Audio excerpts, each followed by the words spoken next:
The morning the Duke of Ashford ordered his men to turn Miss Elara Voss away from the gates of Whitmore Park, the rain was coming down in cold, relentless sheets, the kind that soaked through wool and settled into bone. She had traveled 4 hours by carriage to be there. She had not brought an umbrella. She had not brought a companion or a maid or even a letter of introduction, because she had not thought she would need one. She had thought, foolishly perhaps, that a woman arriving on legitimate business would be received as such. She was not. The 2 men at the gate were large and unsmiling, the kind of servants hired not for their manners but for their size. They looked at her the way men in their position often looked at women in hers, with the particular brand of contempt that belongs to those who borrow their power from someone else's name. "No visitors," the taller one said without looking at her directly. "His Grace's orders." Elara stood very still. The rain ran down the brim of her hat and dripped onto the collar of her coat. Behind her, on the road, her driver sat waiting, pretending not to have heard. She looked at the gate. It was iron, old and elaborate, with the Ashford crest worked into the center, a falcon with its wings spread, proud and sharp-eyed. She had seen a sketch of it once, in her grandmother's papers, tucked between a property deed and a letter written in faded ink. Her grandmother had described those gates in that letter, had described commissioning them, in fact, had written, in her careful, unhurried hand, about watching the ironworker set them into the stone pillars on a cold October morning in 1809. "They are finer than I imagined," her grandmother had written. "I hope whoever stands before them one day understands what they are really looking at." Elara understood. She did not say so. She did not say anything at all. She simply looked at the 2 men for a long moment, long enough that the taller one shifted his weight uncomfortably, and then she turned, walked back to the carriage and climbed inside. Her driver glanced at her in the mirror. "Back to the inn, miss." "Yes," she said. She was already drawing a small piece of paper from her bag. "And stop at the post office on the way." She wrote the note in 4 sentences. She did not waste words. She had learned, a long time ago, that the people who spoke the most in a room were rarely the ones holding the most cards. She folded the note, sealed it, and addressed it to Mr. Harold Finch, solicitor, Lincoln's Inn, London. Then she looked out the window at the gates of Whitmore Park as the carriage pulled away, at the iron falcon with its proud spread wings, and she allowed herself one small, private thought. We are just getting started. The village of Ashworth Cross had not had much to talk about since the old Duke died. That had been 14 months ago, a quiet death, as deaths went, the kind that came at the end of a long illness and surprised no one, least of all the man himself. What had surprised people, and given them considerably more to discuss over garden fences and in the back pews of Sunday services, was the state of things afterward. The estate was in trouble. Everyone knew it, though no one said it plainly in mixed company. They said things like, "The new Duke has his work cut out for him," and "Whitmore Park needs attention," and "it's a great responsibility for a young man." What they meant was that the Ashford family had been spending money it didn't have for the better part of 2 decades, and the new Duke had inherited not just a title and a house, but a very long list of debts with very impatient men attached to them. The new Duke, Edmund Ashford, 31 years old, recently returned from 3 years in Europe that had done nothing to improve either his finances or his temperament, had arrived at Whitmore Park in September and immediately set about making it clear that he intended to manage the situation his own way. His way, as far as the household staff could tell, involved a great deal of closed-door meetings, a great deal of correspondence, and a near-total ban on unannounced visitors. "No one gets through those gates without my prior approval," he had told Mr. Gaines, his head steward on his first morning in residence. I don't care who they are or what they claim their business is. No exceptions.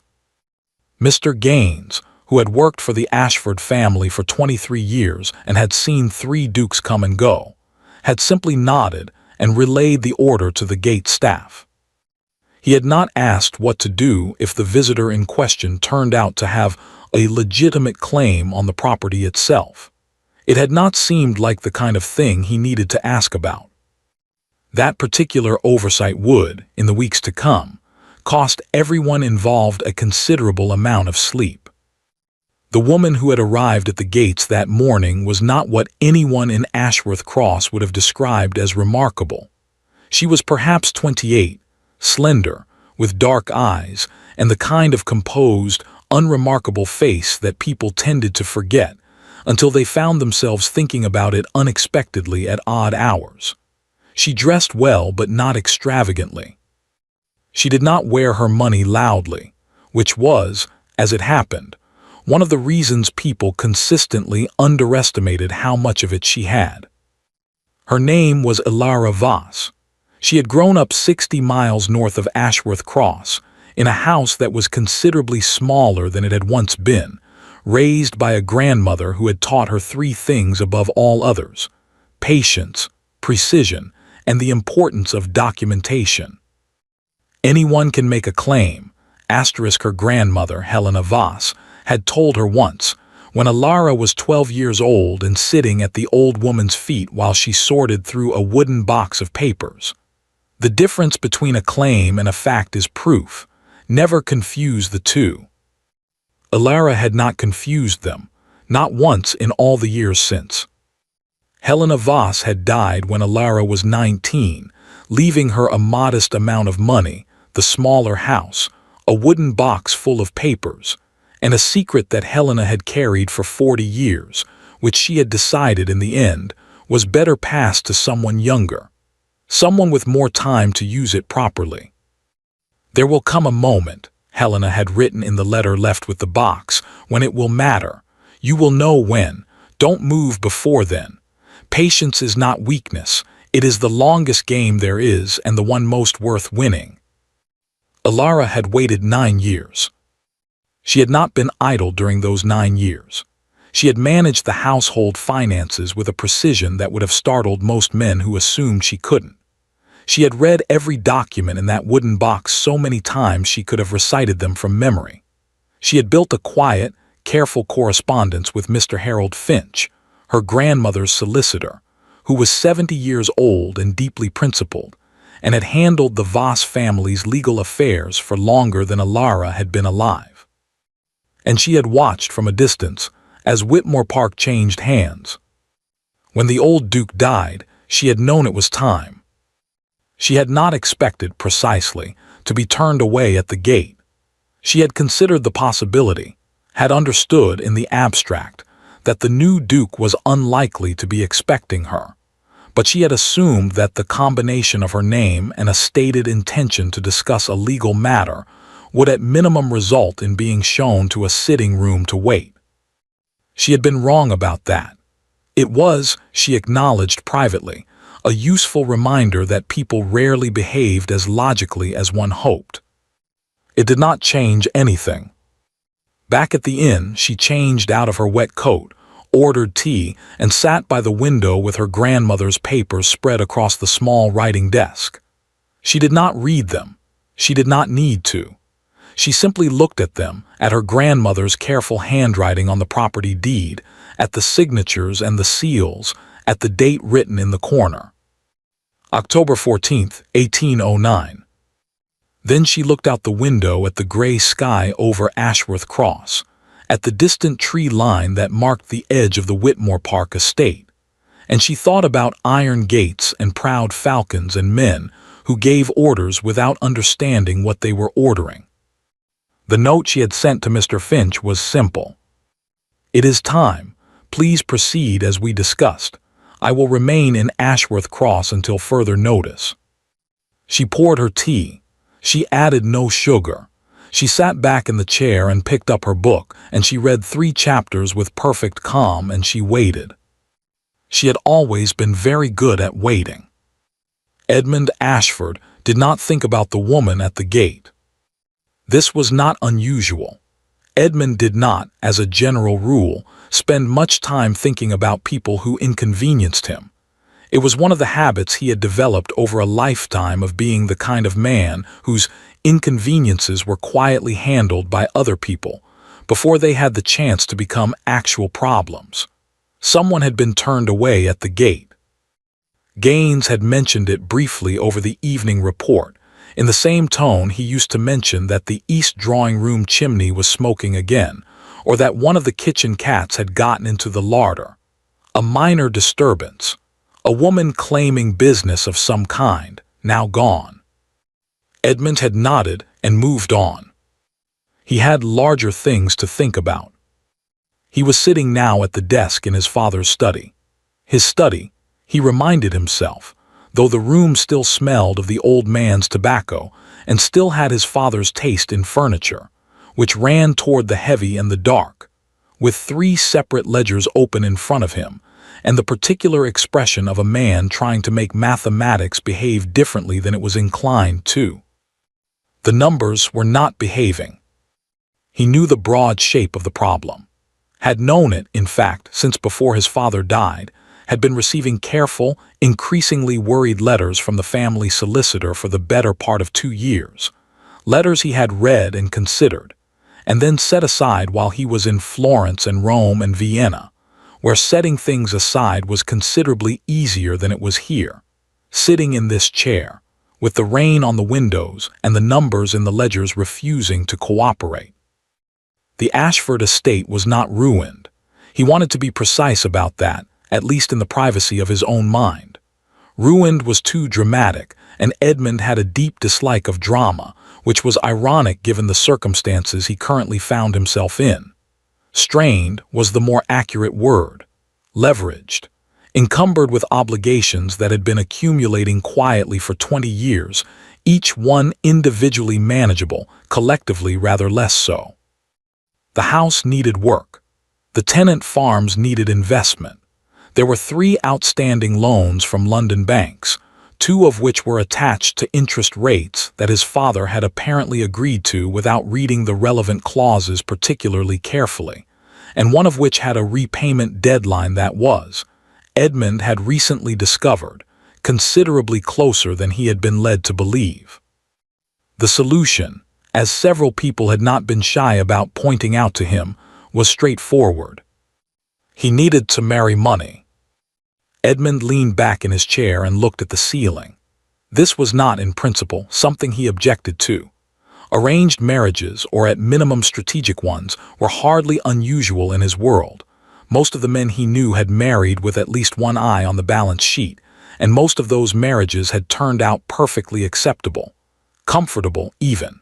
He was not a romantic. He did not have particular illusions about what marriage was at its foundation in his social position. What he objected to was the specific version of this solution that his mother had been pressing on him since approximately 30 minutes after his father's funeral. Lady Ashford, his mother, a small, determined woman who had managed the Ashford social calendar with the precision of a military campaign for 35 years, had a candidate. She always had a candidate. In this case, the candidate was a Miss Georgiana Hartwell, daughter of Sir Reginald Hartwell, who had made an enormous amount of money in shipping, and was now in the business of purchasing respectability for his family through the mechanism of marrying his daughter to a title. Miss Hartwell was, by all accounts, perfectly pleasant. She was also 20 years old, which Edmund found faintly depressing, though he acknowledged this was not a reasonable objection given the customs of the time. He had agreed to meet her. There was a dinner planned for the following month at his mother's house in Bath, where Miss Hartwell and her father would be present along with a carefully curated collection of other guests, chosen to make the whole thing feel less like an inspection and more like a social occasion, despite being, quite explicitly, an inspection. Edmund had not yet decided how he felt about it. He closed the top ledger and pressed 2 fingers to the bridge of his nose. "Mr. Gaines," he said, without raising his voice. Gaines had a talent for being present without appearing to hover, which Edmund appreciated. The steward materialized at the study door. "Your Grace." "The woman at the gate this morning. You said she mentioned a legal matter." Gaines paused, with the faint expression of a man reaching back through a day's worth of events. "She did, Your Grace. She gave her name as Miss Voss. She said she had business relating to the property." "Voss," Edmund repeated. The name meant nothing to him. "Did she leave a card?" "She did not. She left rather quickly, all told. It was raining considerably." Edmund considered this for a moment, then dismissed it. People arrived at estates with claims relating to property on a regular basis, particularly estates in the kind of financial circumstances Whitmore Park currently occupied. Creditors sent representatives. Former tenants surfaced with complaints. Distant relations of previous owners occasionally appeared with theories about inheritance that invariably turned out to be baseless. It was tiresome but not alarming. "If she returns, have her wait in the morning room and inform me," he said. "I'll hear what she has to say." He did not actually expect her to return. People who were turned away at gates usually went away and stayed away, particularly if they lacked the social position to insist otherwise. "Very good, Your Grace," Gaines said and disappeared. Edmund turned back to his ledgers. He was still at his desk 3 hours later when the Evening Post arrived, a small stack of correspondence sorted by Gaines in order of apparent urgency, with the household bills at the bottom and the London correspondence at the top. Edmund worked through it methodically, the way he did everything, quickly, without sentiment, setting each letter aside once he had extracted whatever information it contained. He was nearly at the bottom of the stack when he reached the letter from Mr. Aldous Pemberton, his family solicitor in London. He almost set it aside unread.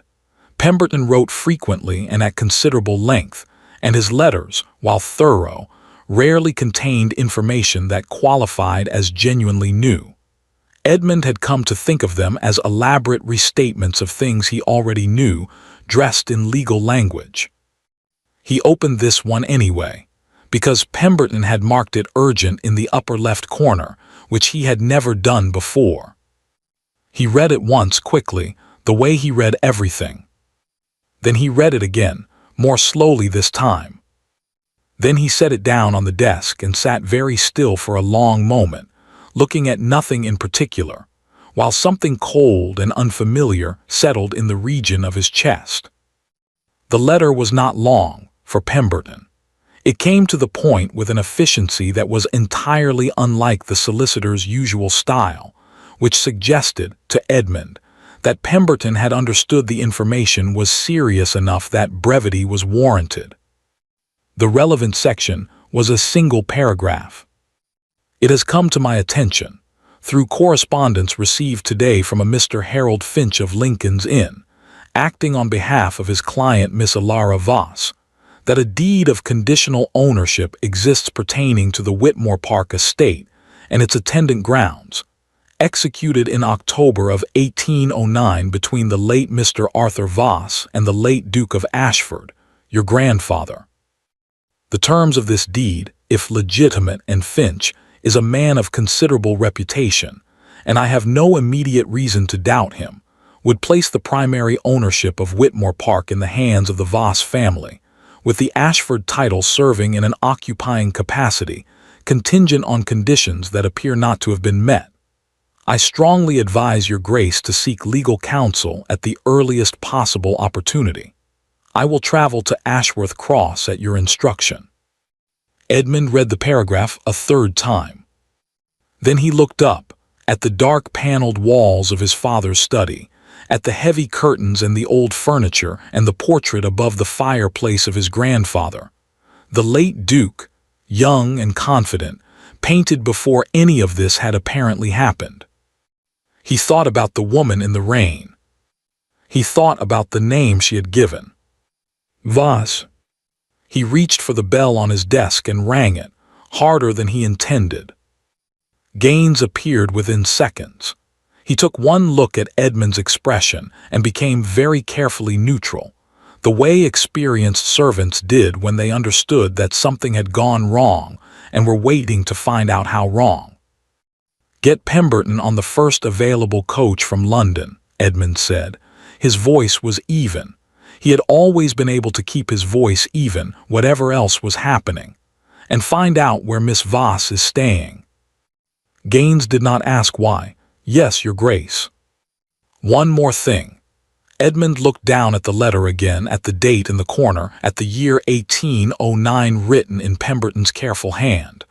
"The men at the gate this morning, were they rude to her?" A pause. "I couldn't say with certainty, Your Grace." Which meant yes. Edmund set the letter down. "I see," he said, and said nothing else.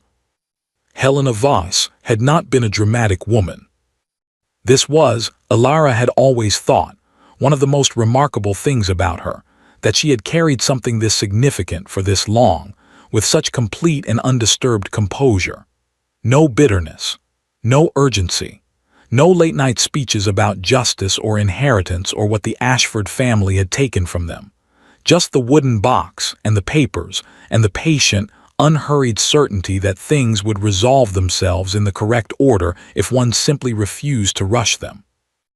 Alara was sitting with that box open on the desk in front of her now, in the small, slightly damp room at the Ashworth Cross Inn, with a candle lit against the early dark of the autumn evening. She was not reading the documents. She knew them too well for that.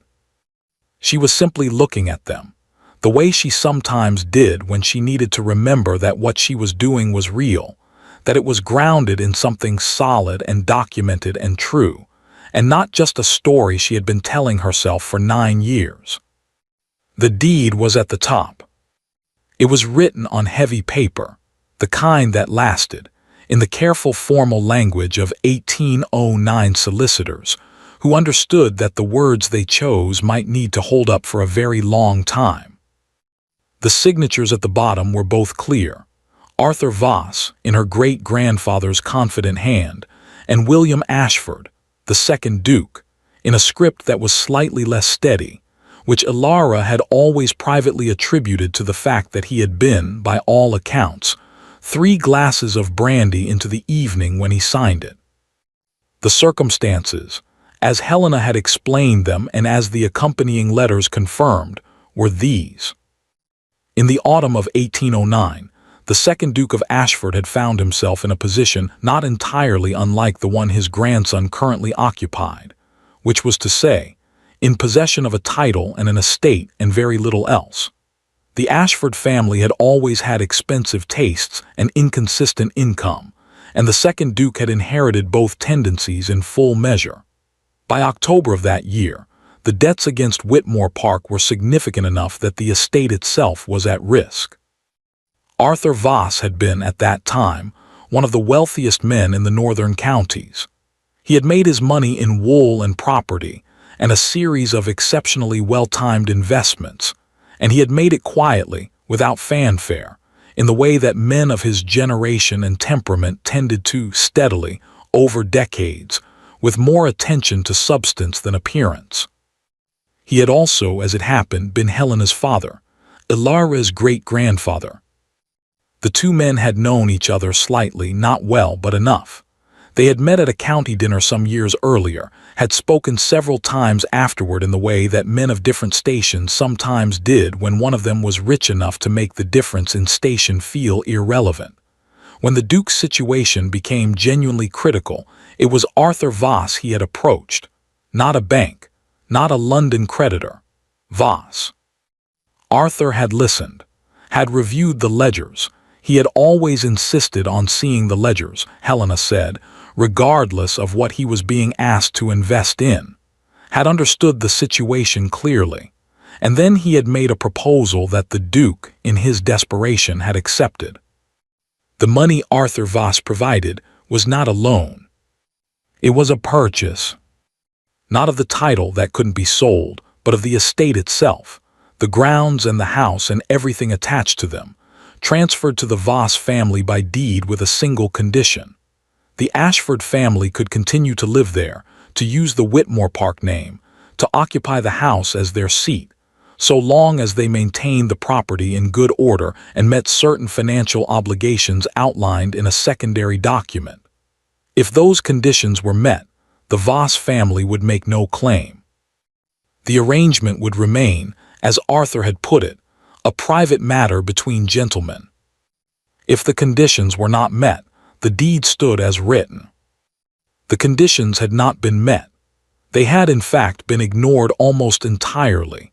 Almost certainly because the second Duke had died within 5 years of signing the agreement, and the document had been filed away somewhere in the Ashford family's legal records and either forgotten or deliberately buried, and the Voss family had, at Arthur's own instruction, said nothing.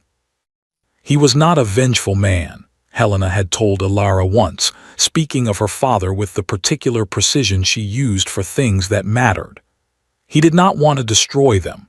He wanted the truth to exist, documented, witnessed, undeniable, so that when the time came, there would be no argument about it. What time? Alara had asked. She had been perhaps 15. Helena had considered the question with the seriousness it deserved. The time when the right person needed it, she had said finally.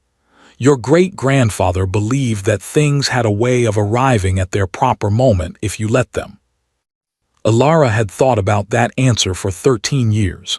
She was still thinking about it. She reached into the box and drew out the other document, not the deed but the letter. Helena's letter, the one left with the box, the one Alara had read so many times the paper had gone soft at the folds. She did not read it now either. She just held it, feeling the weight of it, the texture of the paper. Then she set it carefully back in the box, closed the lid, and turned to the window. Outside, the rain had stopped. The village was quiet, the street below lit by a single lamp that swayed slightly in the wind. In the distance, through the trees, she could just make out the shape of Whitmore Park's roofline against the dark sky, the chimneys, the upper windows, the silhouette of the old house standing as it had stood for 150 years. Her grandmother had stood in this village, Alara thought, had looked at that roofline, had known what she knew and said nothing and waited. Alara understood patience. She had been taught it by the best possible teacher. But she was also, she acknowledged privately, very tired of waiting. There was a knock at the door. She turned, yes. It was the innkeeper's daughter, a girl of about 16 with an apologetic expression and a folded note in her hand. Begging your pardon, miss. A man brought this just now, said it was urgent. Alara took the note, thanked the girl, waited until the door closed and opened it. It was from Mr. Finch, 3 sentences. Your letter received and acted upon. Pemberton has been notified he will travel from London within the week. And Miss Voss, a message came to my office this afternoon from Whitmore Park. The Duke wishes to meet. Alara read it twice. Then she set it on the desk beside the wooden box, and for the first time since she had arrived in Ashworth Cross, she allowed herself a small, real smile. Not triumphant, not unkind. Just the smile of a woman who had waited 9 years for a particular door to open and had just heard, quite distinctly, the sound of the latch. She sat down at the writing desk, drew out a fresh piece of paper, and wrote her reply to Mr. Finch in the same unhurried hand her grandmother had taught her. Please inform the Duke that I am available Thursday morning. He may suggest a location, but I would find Whitmore Park itself most convenient. She paused, then she added one more line. The front entrance this time. She folded the note, sealed it, and set it by the door to be sent in the morning. Then she went to bed, and she slept for the first time in several weeks very soundly. Thursday morning arrived cold and clear, the kind of autumn day that looked beautiful from a window and was considerably less pleasant once you were actually standing in it. Alara dressed carefully. Not extravagantly, She had considered that and rejected it. Extravagance would look like effort, and effort would look like nerves, and she was not nervous. Or rather, she was slightly, in the way that anyone was before something they had been anticipating for a very long time, but she had no intention of letting that show in the cut of her coat or the arrangement of her hair. She chose a deep green dress, well made and well fitted, and her grandmother's brooch, a small thing, silver, shaped like a sprig of something botanical, pinned at her collar. Practical boots, her good gloves. She looked, she decided, like a woman who had come to discuss business. Which was precisely what she was. The carriage arrived at Whitmore Park at 10 o'clock exactly. The gates were open. This was, she noted, a considerable improvement over her last visit. The drive up to the house was longer than she had expected, a quarter-mile at least, through parkland that was beautiful in the way that old, slightly neglected things often were, the trees enormous and overgrown, the lawns in need of attention but still carrying the bones of something that had once been genuinely grand. The house itself, when it came into view, stopped her breath slightly, which she had not anticipated. She had seen drawings of it, descriptions. She had formed a picture in her mind over 9 years of thinking about this place, and the picture had been detailed enough that she had assumed the reality would simply confirm it.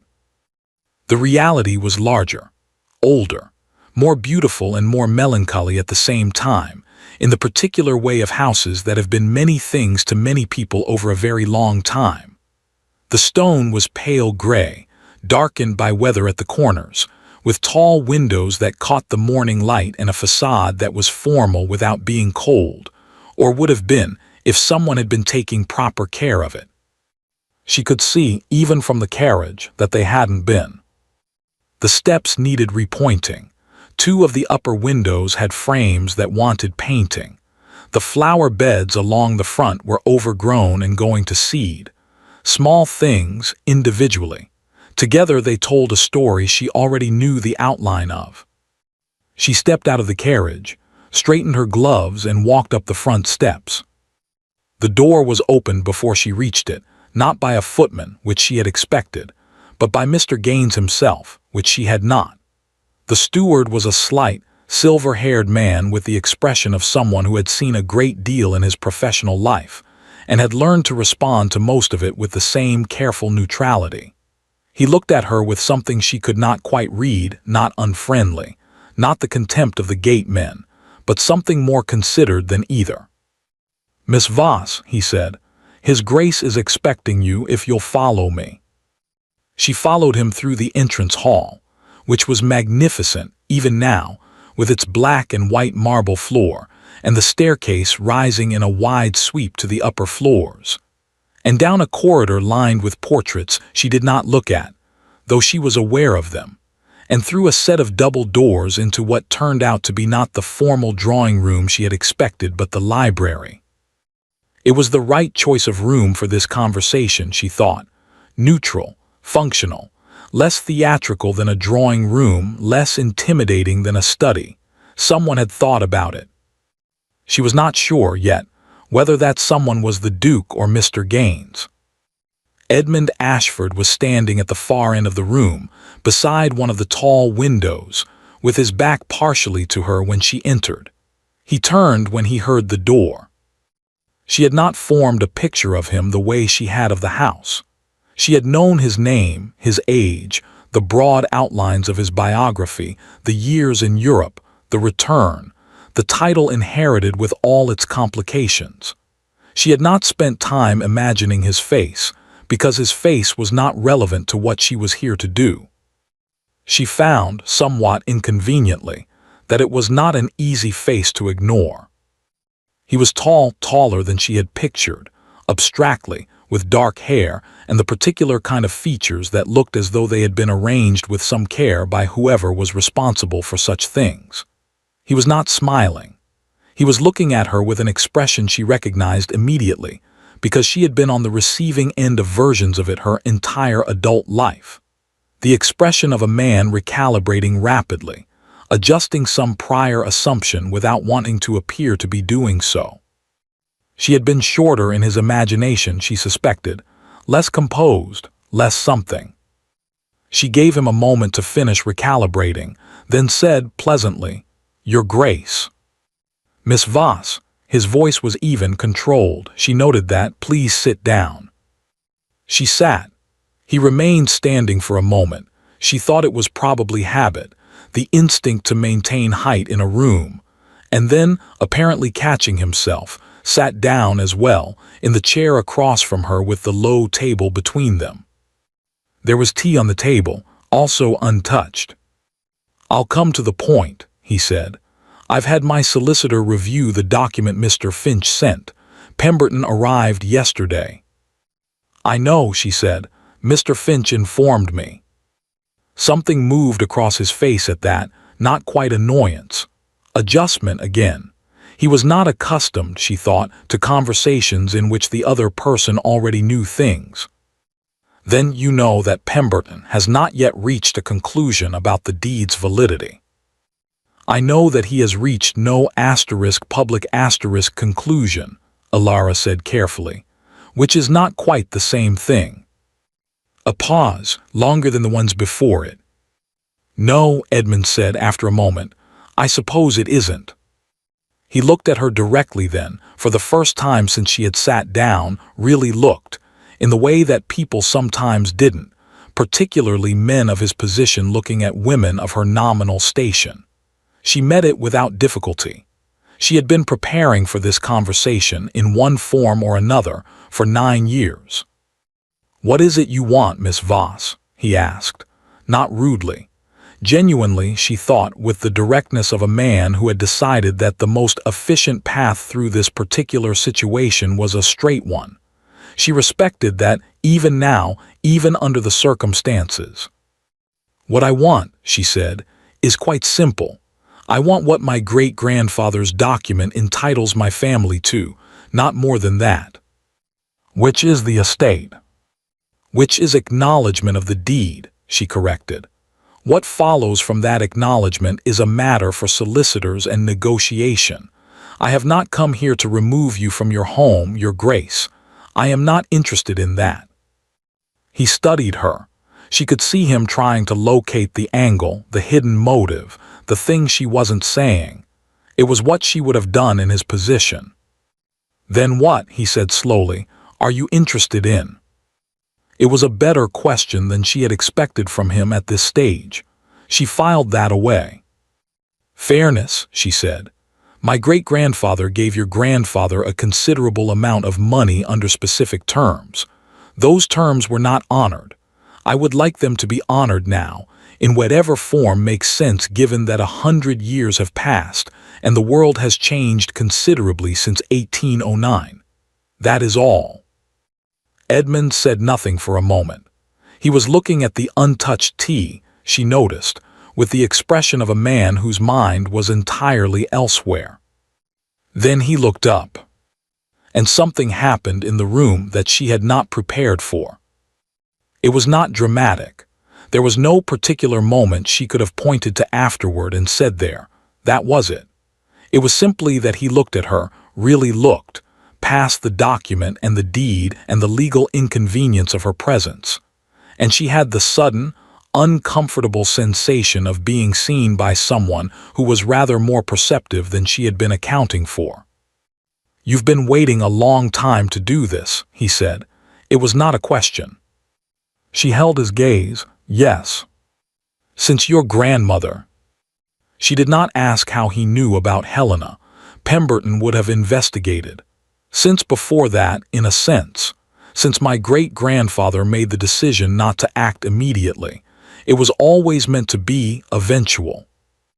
"Eventual," he repeated. Something in his voice shifted slightly. "That's a patient word." "My family has always been patient." He was quiet again.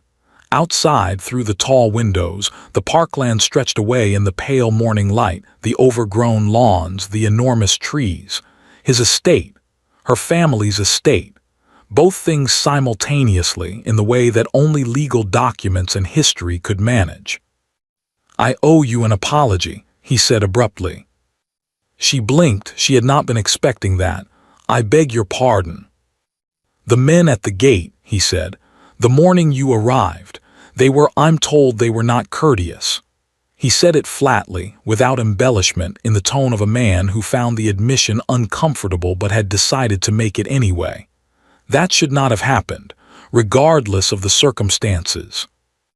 Ilara looked at him for a long moment. She had prepared carefully for arrogance, for dismissal, for legal maneuvering and social condescension, and the particular brand of entitlement that men in his position wore like a second coat. She had prepared for all of those things. She had not prepared for this. "Thank you," she said, carefully, meaning it and not entirely sure what to do with the fact that she meant it. He nodded once. Then he stood. The meeting, apparently, had reached some natural conclusion that he had decided on, and she stood as well. "I'd like to propose a further meeting," he said, "with both our solicitors present, in the next week if that suits you." "It suits me," she said. He walked her to the door of the library himself, which Gaines would normally have done. She noticed that too. At the door he paused, and she had the impression that he was going to say something beyond the formal, beyond the legal, and then thought better of it. She did not press. She walked back down the corridor, past the portraits and the marble floor, out through the front door and down the front steps to her waiting carriage. She did not look back at the house. But in the carriage, on the road back to the village, she sat with her hands folded in her lap and looked out at the passing trees and tried to account for the fact that the meeting had gone entirely as planned. And she felt, inexplicably, as though something had happened that she had not planned for at all. She did not examine the feeling closely. Not yet. The meeting with the solicitors took place the following Tuesday, in the library at Whitmore Park, with Mr. Pemberton and Mr. Finch seated on opposite sides of the table like chess pieces that had not yet decided whether they were playing the same game. It lasted 3 hours. Ilara sat through all of it with her hands folded and her expression composed, watching the two men talk around the central fact of the situation in the elaborate, circuitous way that solicitors did when the central fact was inconvenient for at least one of their clients. Pemberton was thorough and careful and clearly intelligent, and he had spent the better part of a week looking for a flaw in the 1809 deed, and he had not found one, which was evident from the particular quality of his thoroughness. The way a man is most meticulous when he is hoping that meticulousness will eventually turn up something he needs. It had not turned up anything. Mr. Finch, who was 70 years old and had been Helena Voss's solicitor since before Ilara was born, sat across from Pemberton with the serene confidence of a man holding a very good hand at cards and in absolutely no hurry to lay it down. Edmund sat at the head of the table and said very little. He asked 2 precise questions, both of which suggested he had read the deed himself and understood it more thoroughly than most men in his position would have bothered to.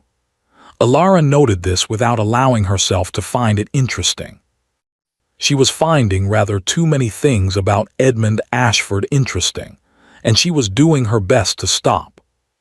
By the time the meeting concluded, with no resolution, as these meetings rarely resolved anything on the first attempt, but with a clear picture of where things stood legally, the afternoon light had gone flat and gray, and Gaines had appeared with a quiet offer of refreshment that everyone accepted with the relief of people who had been sitting in a room of concentrated tension for too long.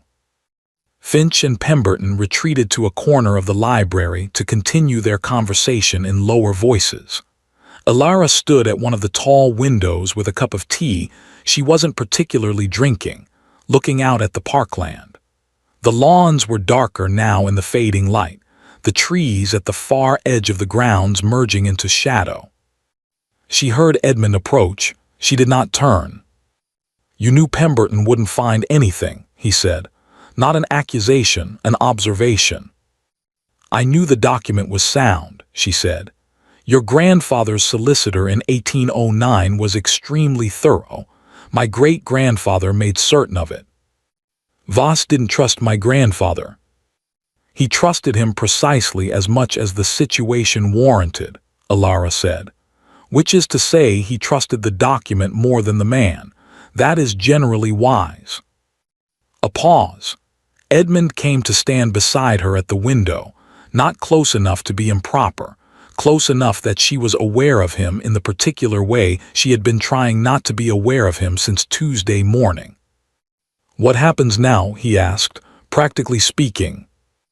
Practically speaking, your solicitor and mine will correspond for several weeks and reach the same conclusion they reached today, and then we will have another meeting and discuss options.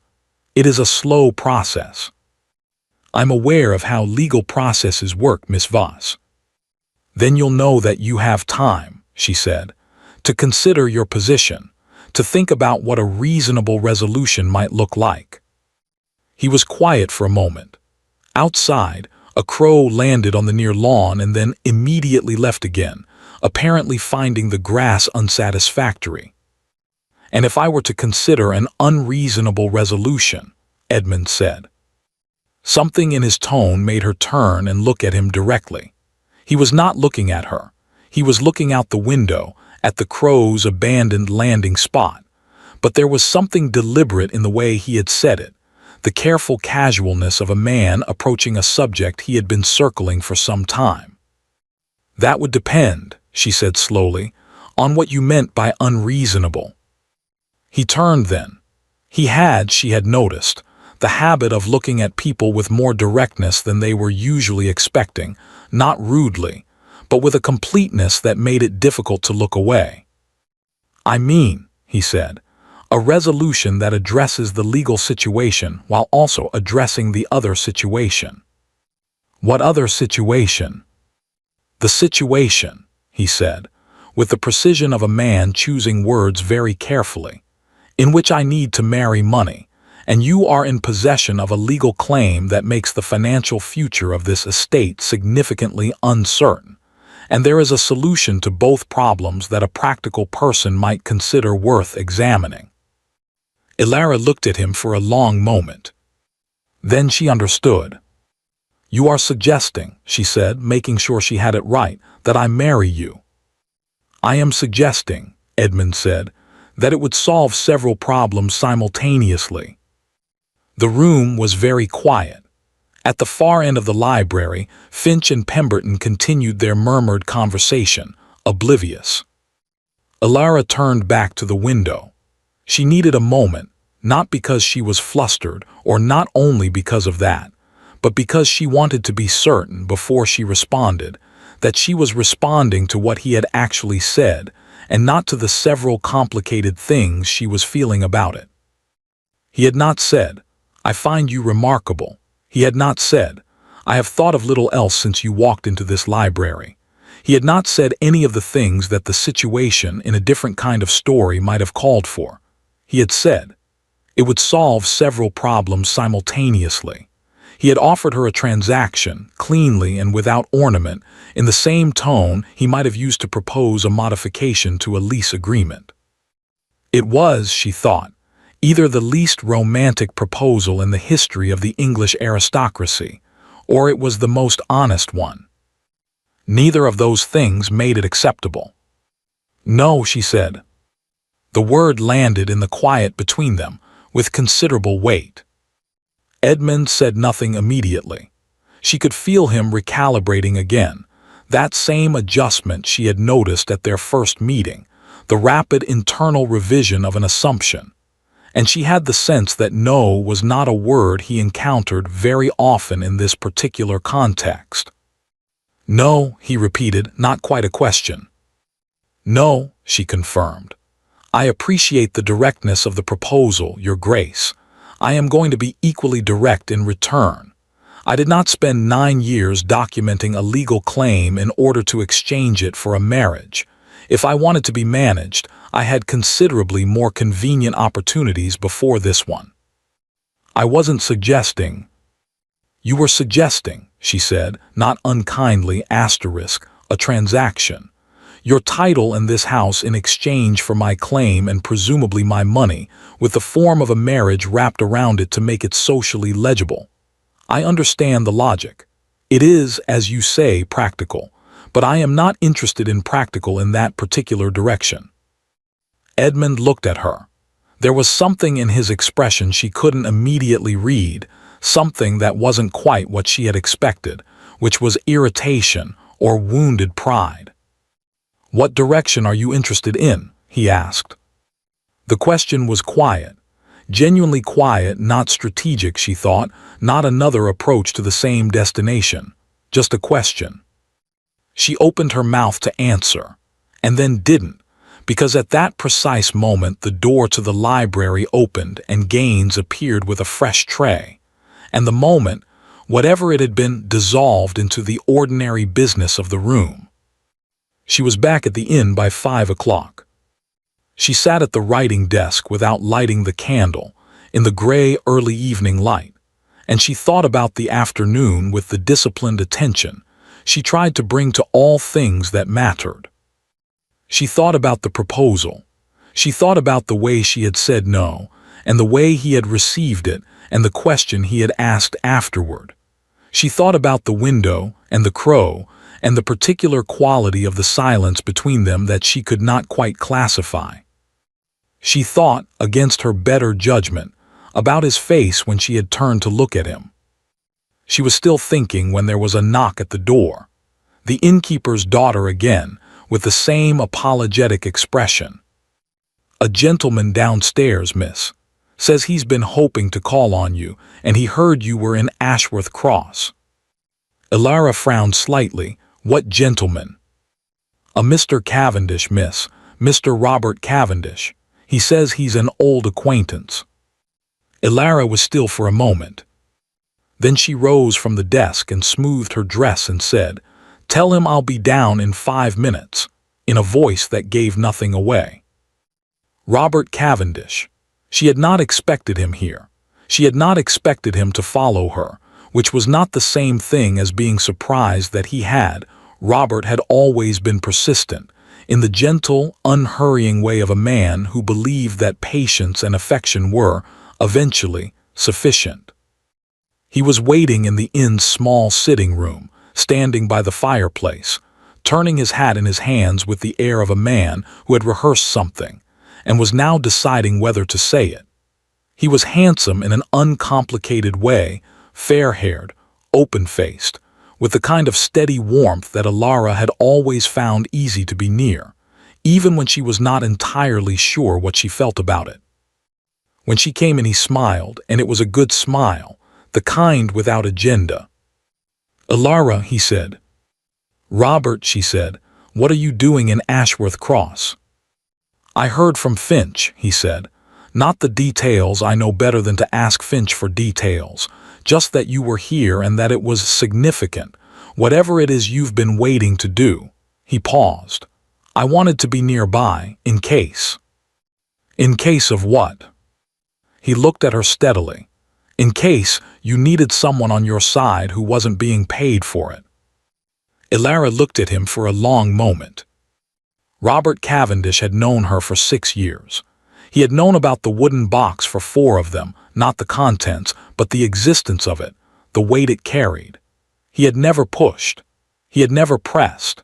He had simply, over the course of those 6 years, made it consistently and undemandingly clear that he thought she was worth knowing, in the particular way of a man who has decided something and sees no reason to be dramatic about it. 2 months ago, before she had come to Ashworth Cross, he had said, quietly, without theater, that, whenever she was ready to think about the future, he would like very much to be part of the conversation. She had not answered him then. She had not answered him now.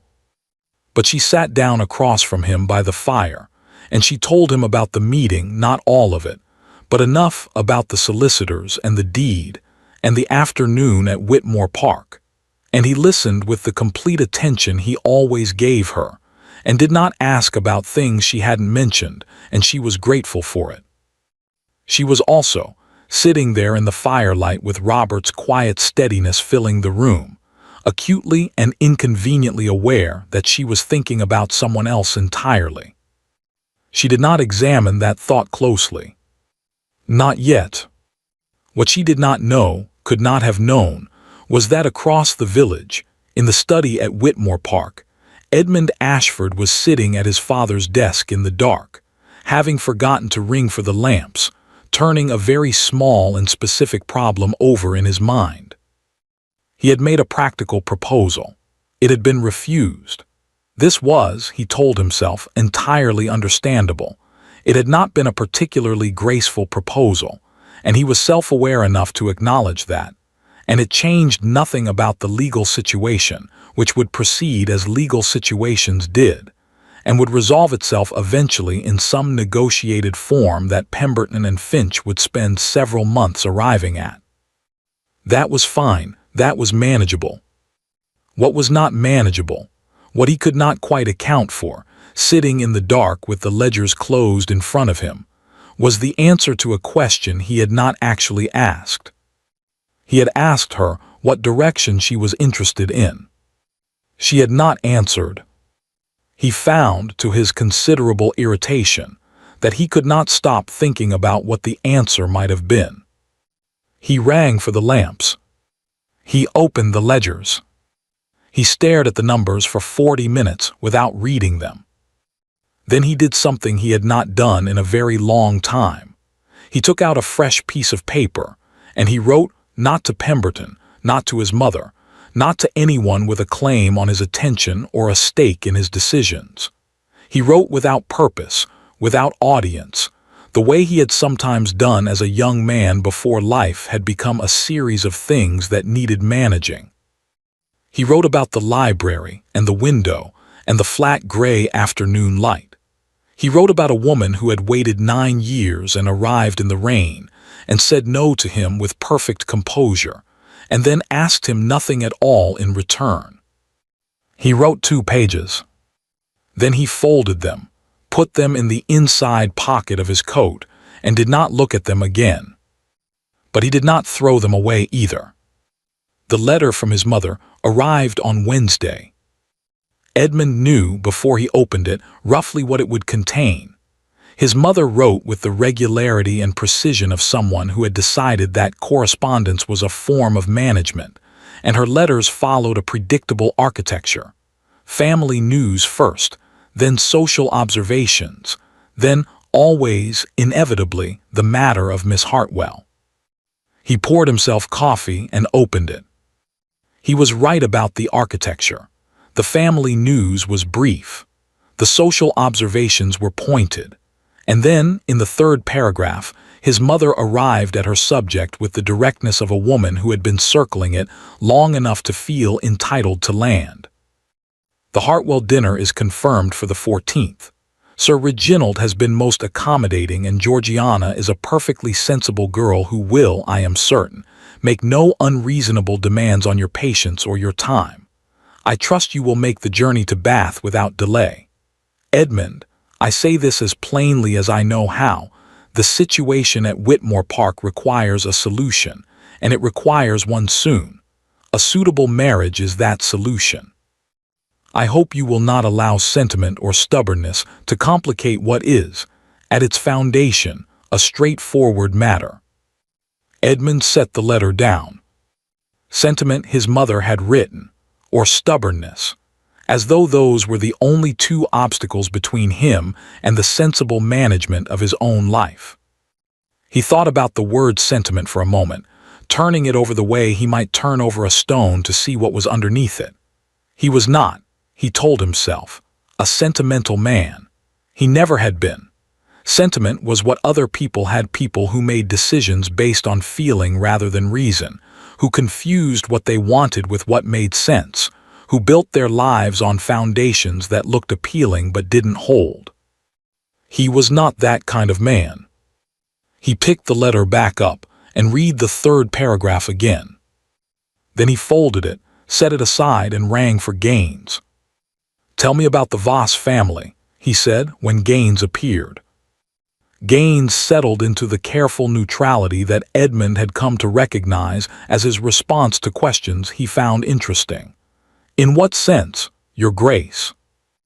"In the sense that I know very little about them beyond what Pemberton has put in front of me, and I would like to know more." He paused. "Not legally, generally." Gaines considered this. "I can tell you what the village knows, Your Grace, which is somewhat." "That will do," Gaines told him. The Voss family had been known in the northern counties for 3 generations, not titled, not aristocratic, but the kind of quietly substantial family that everyone in a certain radius was aware of, in the way one is aware of a large tree that has been in the same spot for a very long time. Arthur Voss, the great-grandfather, had built the family's fortune through wool and land, and the kind of careful, unhurried accumulation that didn't make for good stories but made for very solid foundations. He had been known, Gaines said, as a fair man, not warm particularly, but fair. His daughter Helena, Ilara's grandmother, had inherited both the fortune and the disposition. She had married a man named Voss by coincidence of surname as well as choice, a schoolteacher from Yorkshire who had died young, and she had raised her son alone, and then her granddaughter alone after him, in a house that was smaller than it had once been because various male Voss relatives had done with portions of the fortune what male Voss relatives apparently tended to do. The father, Gaines said, with the careful neutrality fully deployed, was not careful, with money or otherwise. What happened to him? He died when Miss Voss was 14. There were debts. The house in Yorkshire was sold. Helena Voss, the grandmother, stepped in and managed what remained. Gaines paused. By all accounts, Miss Voss was her grandmother's primary occupation from that point forward, her education, her prospects. Helena Voss was quite determined about it. Edmund was quiet for a moment, absorbing this. 14. Her father dead at 14, the house sold. Whatever stability she had built her childhood on gone in the particular abrupt way that financial ruin went, not gradually, but all at once, a door closing on a version of life that would not reopen. He knew something about that, actually. Not the same, his version had come later and with considerably more cushioning, but the specific quality of looking at something you had assumed was permanent and understanding suddenly that it wasn't. He knew that feeling. "The grandmother," he said, "Helena Voss, what was she like?" Gaines considered. "I never met her, Your Grace. She did not travel much in her later years, but those who knew her described her as formidable in the quietest possible way." Edmund thought about Ilara at the window of the library, with the flat afternoon light on her face, saying no asterisk with perfect composure. "Yes," he said, "I imagine they did." After Gaines left, he sat for a long time without doing anything in particular. The ledgers were on the desk in front of him. He did not open them. He looked at the portrait above the fireplace instead. His grandfather, the second Duke, painted at perhaps 30 years old, confident and prosperous-looking, with no visible indication that he was a man who had signed away his family's estate to pay his debts, and then apparently neglected to mention it to anyone. Edmund looked at him for a considerable time. "You might have said something," he told the portrait. The portrait said nothing, as portraits generally didn't. He wrote out that afternoon, which he did when he needed to think, a habit from boyhood that he had never entirely shed, the particular usefulness of motion for problems that resisted stillness.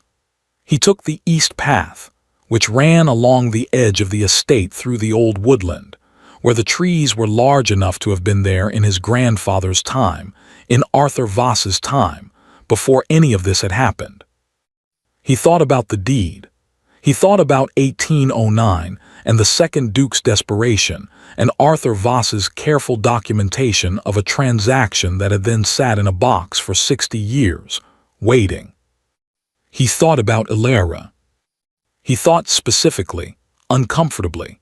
About the morning she had arrived in the rain and been turned away from a gate that was, by any legal reckoning, as much hers as his. He thought about what that had been like, for a woman who had spent 9 years preparing for this, who had traveled 4 hours and arrived with legitimate purpose and been dismissed in 60 seconds by men who had been following his orders. He thought about her face in the carriage window as it pulled away, which he had not seen, but could, somehow, imagine with a precision that bothered him. He thought about her father's debts and the house sold when she was 14, and Helena Voss raising a granddaughter with the deliberate, patient intention of giving her something no one could take away. A piece of paper that said, "This is yours." He thought about the proposal he had made in the library, and the particular efficiency with which she had refused it, and the question he had asked afterward that she hadn't answered. "What direction are you interested in?" He had meant it practically, in the moment, another approach to a solution, another angle on a negotiation. He was almost certain he had meant it practically. He was considerably less certain by the time he reached the far edge of the woodland and stopped his horse at the fence line, looking out over the fields beyond. The thing about Alara Voss, he was beginning to understand, was that she had come here with a plan, a careful, documented, thoroughly prepared plan that she had been building for 9 years, and she was executing it with a precision and composure that he genuinely, inconveniently admired. She was not angry. She was not vindictive. She was not performing righteousness or nursing grievance into drama. She was simply right. Quietly, thoroughly, legally right, in a way that made all of his own certainties feel considerably less certain. He had spent his entire adult life being the person in the room who held the most cards. He had not, until this week, understood quite how much he had relied on that. He turned the horse and rode back toward the house, faster than he had come. By the time he reached the stables, he had made a decision. He was not entirely sure it was a wise one. He was not, in fact, sure at all, which was itself unusual enough to be notable. But he had made it, and he was not in the habit of remaking decisions once made, so he dismounted, handed the reins to the groom, and walked directly to his study. He did not open the ledgers. He did not write to Pemberton. He did not, God help him, write to his mother. He took out a fresh piece of paper and wrote a note to Alara Voss. It was short. He was aware, writing it, of the risk, aware that it stepped outside the careful professional boundaries of their current situation, aware that it might be received badly, aware that there were several good reasons not to send it. He sent it anyway. Alara received the note at 6:30, while she was sitting across from Robert Cavendish in the inn's small dining room, making her way through a meal that was better than she had expected, and a conversation that was comfortable in the uncomplicated way that conversations with Robert always were. She read it twice under the table, without changing her expression. "Miss Voss, I find that I have something I would like to say that is not suitable for a room full of solicitors. Would you walk with me tomorrow morning if the weather permits? The grounds are better seen in daylight. Ashford." Robert, across the table, was telling her something about his sister's recent visit to Edinburgh. He was a good storyteller, warm and self-deprecating, with a natural feel for which details mattered. She had always appreciated that about him. She folded the note and put it in her pocket. "Are you all right?" Robert asked, interrupting himself mid-sentence with the attentiveness he had always had for her. "Perfectly," she said. "I'm sorry your sister. She went to Edinburgh in September." He looked at her for a moment in the way he sometimes did, not pressing, but present, fully aware that she had been somewhere else for a few seconds, and willing to simply wait until she came back. "October," he said, "and she hated the weather but loved everything else." "That sounds like Charlotte," Alara said and smiled, and returned her attention to the table. But her hand in her lap rested against the pocket where the note was folded, and she was aware of it for the rest of the evening. Its small weight, its half-dozen lines, the signature that said simply Ashford without the formal prefix, as though he had started to write something else and then thought better of it. She did not take it out again. She did not need to. She had already memorized it. She did not sleep well that night. This was unusual for her. She had always been a good sleeper, her grandmother's training extending even to rest, the ability to set a problem down at the end of a day and return to it in the morning. But she lay awake in the small room at the inn while the village settled into silence around her, and she thought about two men who were, in their entirely different ways, waiting for something from her. Robert, who had known her for 6 years, and asked for nothing she wasn't ready to give and offered everything she might reasonably want from a life built on solid, unambiguous ground. And Edmund Ashford, who had known her for 2 weeks, who had ordered her turned away from her own gate and then apologized for it, who had proposed to her with the romantic flair of a lease negotiation, and then sat in the dark writing things he had not shown anyone. She did not know about the pages in his coat pocket, could not have known, but she had felt something in that library, in that question he had asked, that she could not entirely dismiss. She was not naive. She knew what it meant to be a woman of property in her position, and she knew what it meant to catch the attention of a man in his. She had been alert from the beginning to the possibility that what she was feeling was simply the particular susceptibility of a situation that was dramatic by nature, that she was reading intention into behavior that was strategic, warmth into what was merely manner. She was alert to all of that. She was also, by 2 o'clock in the morning, honest enough with herself to acknowledge that being alert to a possibility was not the same as being certain it was true. She thought about his face when she had said no. She thought about the question afterward. She thought about what Gaines had almost certainly told him, about her father, the debts, the house sold at 14, and the particular vulnerability of being known, of having your history in someone else's hands. She turned onto her side and looked at the dark window. Tomorrow he wanted to walk with her. He had something to say that wasn't suitable for a room full of solicitors. She thought about Robert downstairs, sleeping soundly in the way of a man with a clear conscience and uncomplicated intentions. She thought about what her grandmother would have said. "Don't move before the moment is right," Helena had written. "Patience is not weakness." But Helena had also said something else, something she had said only once at the very end, when she was already very ill and the wooden box was already in Ilara's hands. "The document will give you what is yours by right asterisk," she had said. "But rights are not a life, Ilara. Don't mistake the one for the other." Ilara closed her eyes. In the morning, she decided, she would walk with him. She would listen to whatever he had to say that wasn't suitable for solicitors. And then she would make up her own mind, in her own time, on her own terms. As she always had. As she always would. What she did not know, lying there in the dark with her grandmother's words settling around her like something solid, was that across the village, Edmund Ashford had also not slept. He had sat at his desk until past midnight, and then he had done something he had not done in this house since his father died.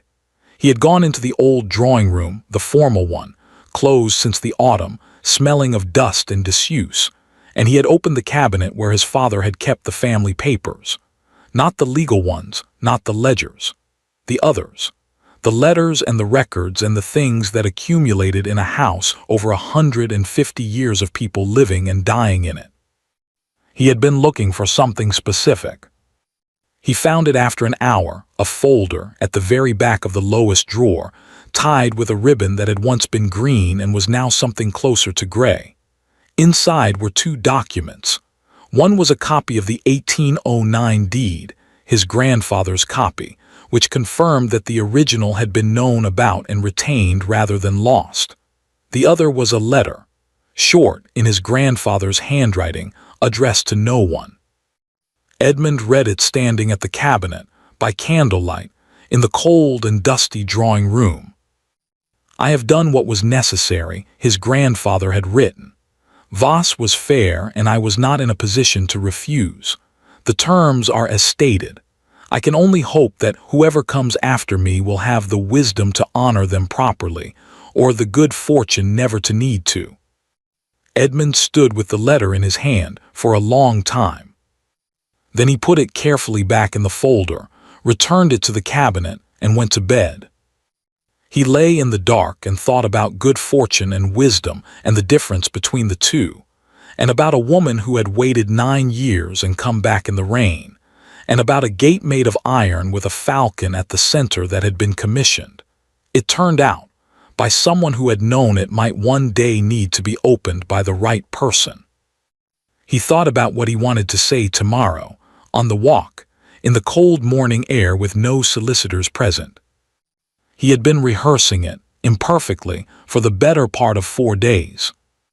He still wasn't sure he would say it right. He closed his eyes, and for the first time in a very long time, since before his father died, since before Europe, since before all of it, Edmund Ashford fell asleep thinking about something other than the numbers in the ledgers. The morning was cold and perfectly still, the kind that felt held, as though the world was waiting for something to happen before it committed to the day. Alara arrived at Whitmore Park at 9 o'clock.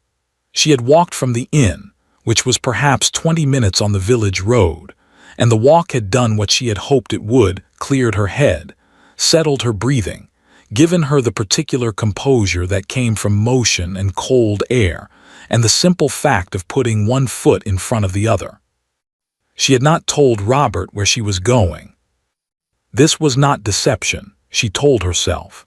He had not asked, and what she was going to was not something she could have explained to him without saying things she was not yet ready to say about what she felt, or what she was uncertain about, which was in some ways worse than feeling nothing at all.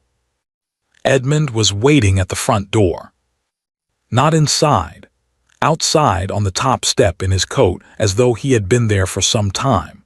He looked, she thought, slightly less composed than usual, not dramatically so, not in a way that anyone who didn't know how to read stillness would have noticed, but she had been reading stillness for 9 years and she noticed. "Miss Voss," he said.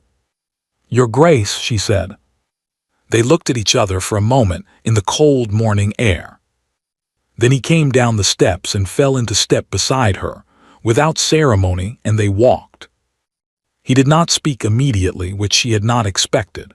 She had expected him to begin at once, to have his thing ready, his not suitable for solicitors thing, prepared and organized in the efficient way he organized everything. Instead, he walked beside her in silence for a full minute, through the formal garden at the side of the house, bare now in November, the hedges clipped and the beds empty, their feet on the gravel. She did not fill the silence. She was good at silence. "I've been thinking," he said finally, "about something you said in the library." "I said a number of things in the library." "You said you were not interested in practical, in that particular direction." He paused. "I've been trying to understand what you meant, and I think what you were telling me was that what I offered was not actually a resolution. It was another transaction, a different shape of the same problem." Alara considered this. "Yes," she said, "that's what I meant." "I wanted to tell you," he said, "that you were right." She glanced at him. He was looking ahead at the path, with the expression of a man saying something he had decided to say, and was going to say completely regardless of how it landed. "The proposal was not well considered," he said. "That is a significant understatement. It was the kind of proposal a man makes when he is treating a person as a variable in an equation, and you are not a variable in an equation, and I knew that when I said it, which makes it worse rather than better." She said nothing. She wanted to hear the rest of it. "I've spent the last week," Edmund continued, learning things I should have understood considerably earlier. About your family. About what this, he gestured, a small, contained movement that somehow encompassed the whole of it, the estate, the deed, the 9 years actually cost. Not in legal terms, in other terms. Mr. Gaines told you, she said. Some of it, the rest he stopped walking. She stopped too because it seemed the thing to do. They were at the edge of the formal garden now, where the path opened onto the wider parkland, the lawn stretching away to the far tree line. I found a letter, he said. My grandfather's. He knew about the deed. He kept a copy. He wrote that he hoped whoever came after him would have the wisdom to honor it properly. Ilara was very still. He didn't, Edmund said. My father didn't. And I very nearly didn't either, except that you didn't give me the option of being entirely oblivious, which I suspect was not accidental. It was not, she agreed. Something moved across his face, not quite a smile. No, I didn't think so. He turned to look at her directly, in the full morning light, and she let him, because there was nothing in his expression now that she needed to guard against. It was not the assessment of the library, not the recalibration of a man adjusting his strategy. It was something simpler and considerably more dangerous. I owe you more than an apology for the gate, he said. I owe you an apology for the entirety of the position your family was put in, which I cannot make on behalf of my grandfather and my father because they are not here, but I can make it on behalf of this house and this name and everything attached to them. I am sorry, not strategically, not as an opening to a negotiation, simply sorry. Ilara looked at him for a long moment. She had prepared, 9 years ago and in all the years since, for many versions of this. She had prepared for legal resistance and social condescension, and every variety of dismissal that a man in his position could deploy against a woman in hers. She had prepared, thoroughly and without sentiment, for the worst of what people were capable of when their security was threatened. She had not, she realized, prepared for this. For a man standing in the cold morning air on the edge of his ancestors' parkland, saying simply sorry with his whole face open and nothing held back. She discovered, to her considerable inconvenience, that her eyes were warm. She did not let anything fall. She was her grandmother's granddaughter. But she said quietly, "Thank you," and meant it in a way she had not meant anything in a very long time. They walked for another hour. Not about the deed, not about solicitors or deeds or the 1809 agreement or what a resolution might look like. They talked about other things, which was itself a kind of revolution. He asked about her grandmother, and she told him about the wooden box, and the patience, and the 3 things Helena had taught her above all others. He listened in the complete way she had noticed in the library, the way that meant he was actually thinking about what she said and not simply waiting for his turn. She asked about Europe, not the finances, not the strategic reasons for his absence, but what it had been like.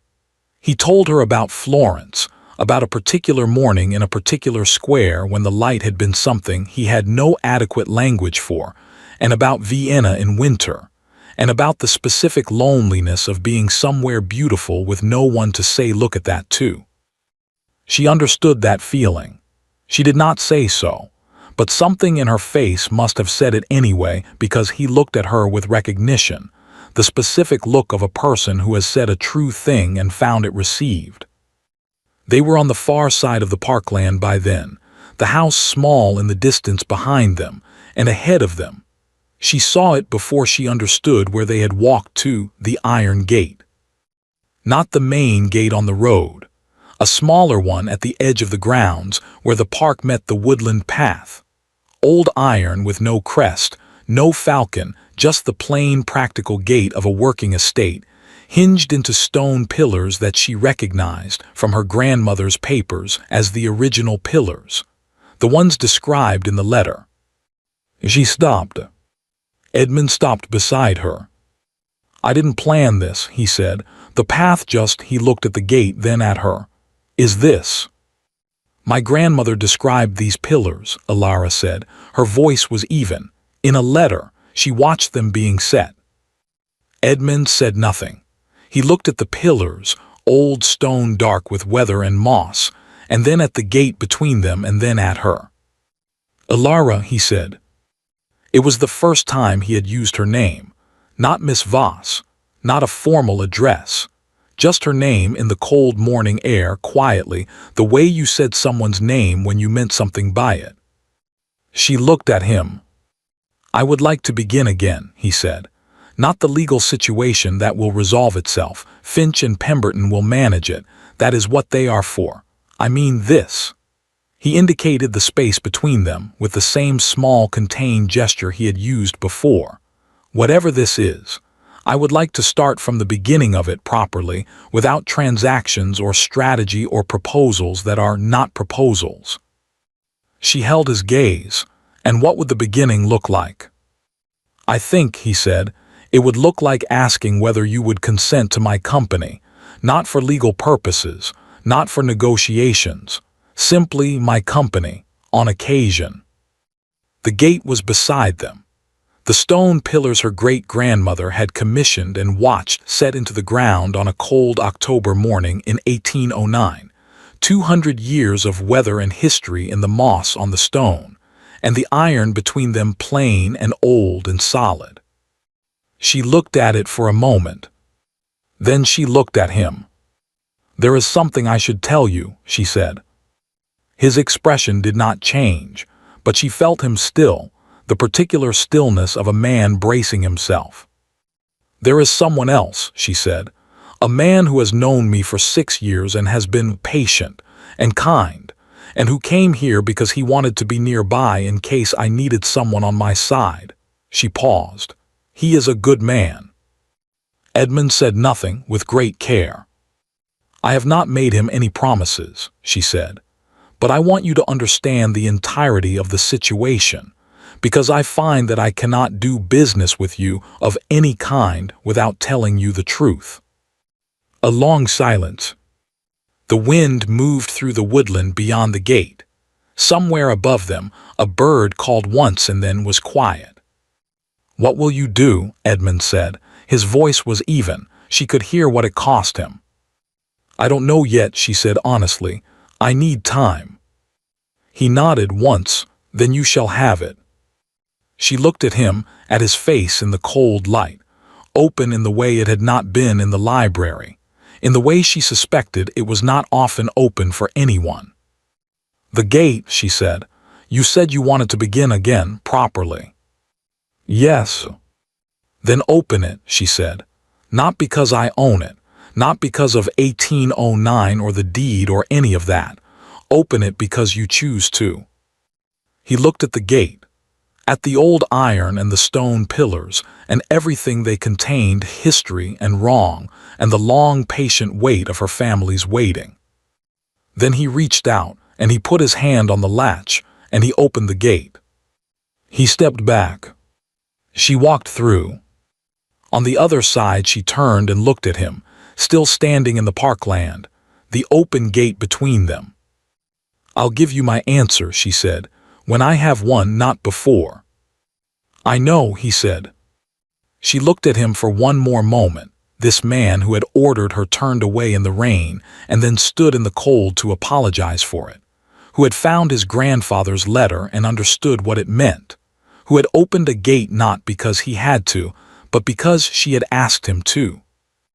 Then she turned and walked into the woodland, along the path, away from Whitmore Park. She did not look back, but she heard behind her very quietly the sound of him not walking away, just standing there, at the gate, waiting. Robert was in the inn's small sitting room when she returned, with a book open on his lap and tea going cold on the table beside him. He looked up when she came in, and his face did what it always did when he saw her, opened, simply, with no performance in it. She sat down across from him. She looked at him, at his familiar, uncomplicated face, at the steadiness in him that she had relied on for 6 years, at the good man he genuinely and thoroughly was. "Robert," she said. Something shifted in his expression. Not hurt, not yet. Just the careful attention of a man who had always been very good at hearing what she was not quite saying. "Tell me," he said quietly. So she did. Not everything, but enough. She told him about the library and the question she hadn't answered, and the walk this morning, and the gate. She told him with the precision and honesty that her grandmother had taught her, because Robert deserved nothing less, because he was good, and she respected him completely and cared for him genuinely, and because caring for someone genuinely meant not allowing them to wait for something that wasn't coming. He listened to all of it. When she was done, the room was quiet. The fire crackled. Outside, the village went about its ordinary morning. "You're certain," he said, not wounded, not accusing, just asking. "No," she said honestly. "Not yet. I'm not certain of anything. But I know I'm not. I know what I feel when I think about him, and I know what I feel when I think about you, and they are not the same thing, and you deserve someone who—" "Elara," he stopped her gently with the ease of long familiarity. "I know." She looked at him. "I've known," he said, "for rather longer than you have, I think." She felt the warmth in her eyes again. This time one thing fell, and she did not stop it. He leaned forward and put his hand over hers, briefly, the way you touched something you were letting go of. "Be certain before you decide," he said. "About him. Don't let the drama of a situation make you think something is more than it is." "I know," she said. "But if it is what it seems," he stopped. "You deserve someone who looks at you the way you've apparently been looked at this morning, and he sat back. "I deserve someone who looks at me that way." She nodded. She could not speak for a moment. "We are going to be perfectly fine," Robert said, in the tone of a man deciding something rather than describing it. "Both of us." She believed him. She believed him completely. He left Ashworth Cross the following morning. She stood at the door of the inn and watched his carriage until it turned the corner and disappeared, and she stood there a moment longer after it had gone. Then she went inside, went upstairs, and sat at the small writing desk with the wooden box open in front of her and her grandmother's letter in her hands. She read it this time, all of it from the beginning. And when she reached the last lines, the ones she had read 100 times, the ones she knew before her eyes reached them, she sat with them for a long while in the quiet room. "The document will give you what is yours by right, but rights are not a life, Elara. Don't mistake the one for the other. Wait for the right moment. Not to act, you will know when to act. Wait for the right man. You will know him because he will not ask you to be less than you are. He will open doors, not close them." She folded the letter. She put it back in the box. She sat for a long time in the afternoon quiet, thinking about a gate and a man standing on the other side of it, waiting, and the sound of a latch lifted by a hand that chose to lift it. Then she took out a fresh piece of paper and she wrote. Not to Edmund, not yet. She wrote to Mr. Finch. "Please arrange a meeting for next week. All parties. I believe we are ready to discuss terms." She sealed it, set it aside, and then, after a moment's consideration, took out another piece of paper. This one she addressed to Whitmore Park. She wrote 4 sentences. "I have given you my honest assessment of the situation, as I said I would. I have also given it to myself. I find that my answer in both cases is the same. If you would like to walk again on Thursday, I am available." She did not sign it Miss Voss *. She signed it Elara. He received it at 6 o'clock. He read it in the study, standing, still in his coat from an afternoon ride. He read it 3 times, not because it was ambiguous. It was not. But because he wanted to be certain he was reading what was actually there, and not what he hoped was there. It was there. He sat down slowly in his father's chair. He looked at the portrait above the fireplace. His grandfather, the second Duke, young and unaware of all the things that letter in the drawing-room cabinet would eventually set in motion. The wisdom to honor it properly the old man had written, or the good fortune never to need to. Edmund looked at him for a long time. "Neither in the end," he said quietly. "It was something else entirely." He reached for a piece of paper. He wrote back in 2 lines. "Thursday morning, I will be at the gate. Edmund." 1 year later, the gate had a new sign. Not a large one, nothing ostentatious, nothing that announced itself from a distance.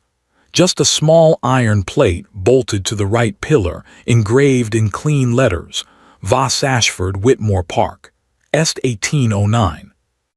Alara had suggested 1809. Edmund had agreed without hesitation. It was a Tuesday morning in late October, the anniversary of nothing in particular, and she was walking the woodland path alone in the early light the way she sometimes did before the house woke up, before Mrs. Gaines arrived with the morning correspondence, and before Edmund came downstairs with the expression he wore when he had been thinking about the East Tennant Farms again. She liked the hour before all of that. She liked the particular quality of a house that was hers in every sense, legal, lived in, loved, before the day made its claims on it. The legal settlement had taken 4 months. Finch and Pemberton had, in the end, arrived at something that satisfied the document and the present circumstances simultaneously. A formal acknowledgement of the Voss claim, a restructuring of the estate's financial obligations, and a deed of joint ownership that made what was already true on paper also true in every practical sense. It was, Pemberton had said, with the satisfaction of a man who had spent a career on less interesting work, quite without precedent. Alara had signed it on a Wednesday afternoon in February, in this very library, with Edmund across the table and both solicitors present. And when it was done, Edmund had looked at her across the stack of documents and said nothing, because there was nothing that needed saying, and she had understood that completely. They had married in April, quietly in the village church, with no London guests and no fanfare, and exactly the ceremony they had both, independently, wanted, which was to say a short one, followed by a long lunch, followed by a walk in the parkland in the late afternoon light. Robert Cavendish had sent a generous gift, and a note in his clear handwriting that said simply, "I told you we would both be perfectly fine." He was, she had heard, recently engaged to a woman in York who looked at him, by all accounts, exactly the way he deserved to be looked at. She was glad. The house was different now in the ways that mattered. Not transformed, she had not wanted transformation, had not arrived here to remake everything in her own image, but attended to. The east wing's roof, which had been quietly failing for 3 winters, was repaired. The Tennant Farms had been visited properly for the first time in a decade. The flower beds along the front were replanted, not extravagantly but carefully, the way her grandmother would have done it, with the intention that they would be better in 3 years than they were today, and better still in 10. Small things, the right things. She reached the gate and stopped. She put her hand on the iron, cold in the morning air, and stood for a moment in the quiet. The woodland beyond was bare now, the trees stripped down to their essential shapes, beautiful in the particular way of things that had nothing left to hide. She heard footsteps on the gravel behind her. She did not turn immediately. She knew the sound of him by now, the particular rhythm of his walk, unhurried but deliberate, the sound of a man who had somewhere to be and was not anxious about reaching it. He came to stand beside her, close enough that their arms touched. He looked at the gate, at the sign on the pillar, at the woodland beyond. "You're up early," he said. "I always am." "I know." A pause. "Gaines found something in the cabinet in the drawing room. He thought you should see it." She turned to look at him. He was holding a letter, old paper, folded, the handwriting on the outside faded to near illegibility. Not his grandfather's hand, older than that. She took it carefully, opened it. The ink was brown with age, and the script was the formal, careful hand of someone writing in the early years of the century, before shortcuts had become acceptable. She read it slowly, in the morning light. It was from Arthur Voss, her great-grandfather, written by the date in the corner in November of 1809, 1 month after the deed was signed. Addressed, as far as she could tell, to no one, or perhaps to everyone. The kind of letter a man wrote for the record, for the future, for whoever might eventually need to read it. It was short. I have done what seemed right, not without difficulty, and not without awareness that I may never see the outcome of it. That is the nature of these things. We plant what we plant and we trust the ground. I have one hope only, that whoever stands at the end of this, whatever form the end takes, will find it was worth the waiting. I believe it will be. I have always believed that things come right in time for people who do not abandon the right thing simply because the right time has not yet arrived. The gates are fine, finer than I imagined. I hope they last. Alara read it twice. Then she stood for a long moment with the letter in her hands and the cold morning air around her and the gate beside her, and she let herself feel the full weight of it. The 117 years between that letter and this morning. The wooden box and the patient women who had carried it forward, the rain and the gate and everything that had happened since. Edmund said nothing. He was watching her with the complete attention she had come to rely on, the kind that asked nothing and offered everything. She folded the letter carefully. She held it for a moment.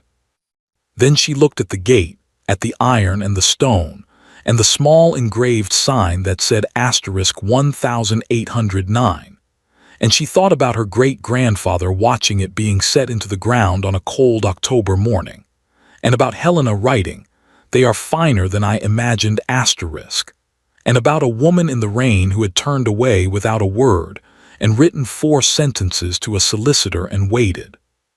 They lasted, she thought. She tucked the letter into her coat pocket, next to her heart, where she intended to keep it. Then she reached out and took Edmund's hand, and he closed his fingers around hers, and they stood together at the gate in the quiet morning, while the light came up slowly over Whitmore Park, and the day began. Thank you for listening to the story all the way to the end. Please tell us which city you're watching from and what the story made you feel. Don't forget to subscribe so you won't miss new stories.